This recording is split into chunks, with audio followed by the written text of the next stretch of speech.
factors in it, but one of them was I was able to see our U.S. history from heaven's perspective.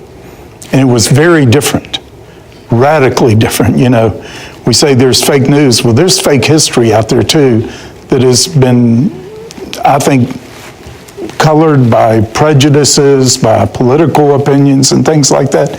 But this was our U.S. history from heaven's perspective, but also a revelation of God's purpose for our country. And I knew that if I went all the way to the end of this, I would be able to see how I would be able to see our own times from heaven's perspective. So I saw things as I was walking in front of it, but my goal was I want to see where we are now and how are we seen now from heaven and heaven's perspective. And you actually saw the future in this dream. That's pretty exciting to me. Well, I did see some things, yeah.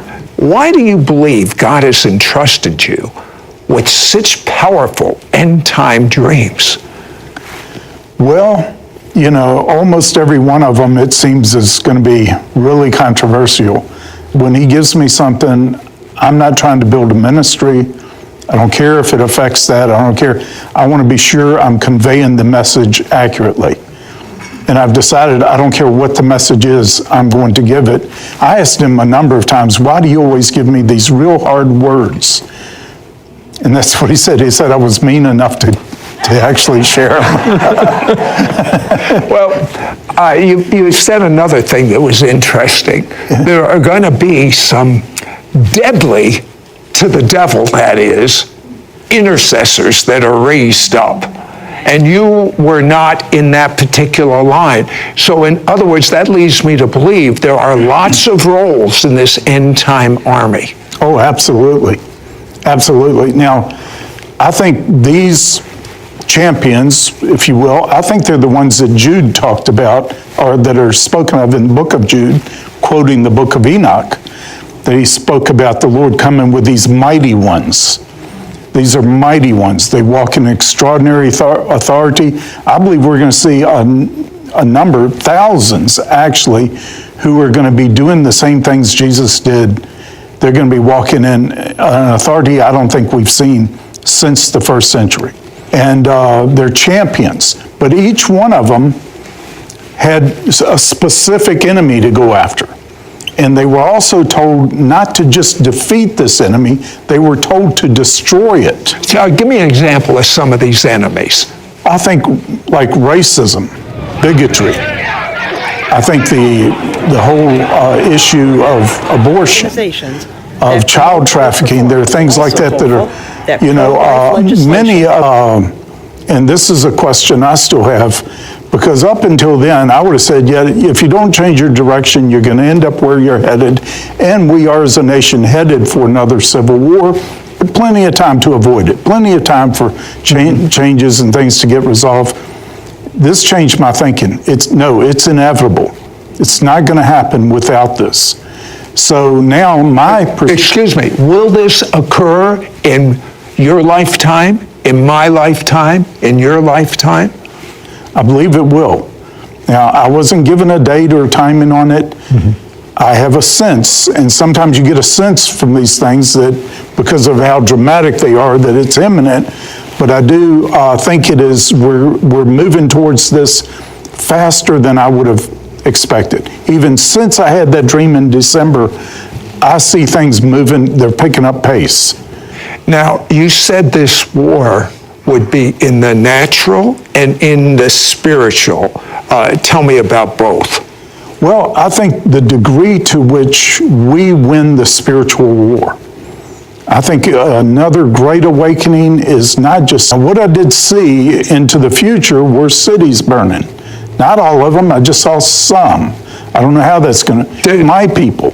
And we stand up for the truth the way he's called us to and become defenders. Every one of us is called to be a champion of the faith, a champion for his purposes and his will and his ways.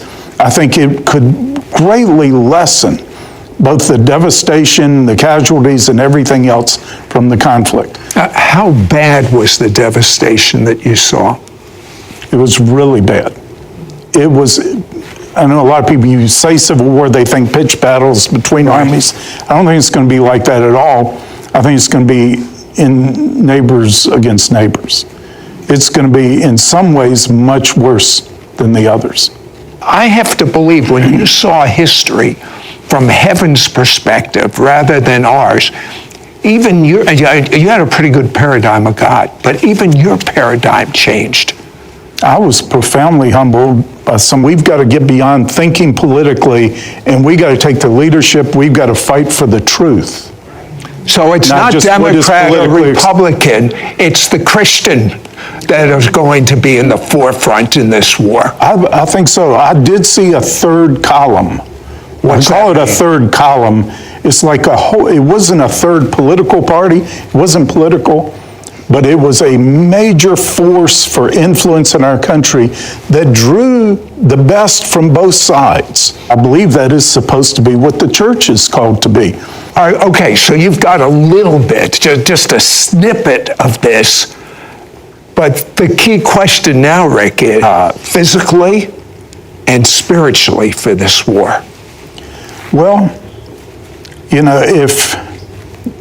the cases of countries that know they're about to get invaded or something, or there's about to be conflict, what kind of preparation would you do? I would be buying food, resources, all kinds of things to defend myself, my family, there are things like that. But think, okay, what we would be doing in the natural, apply it to the spiritual too, of ourselves.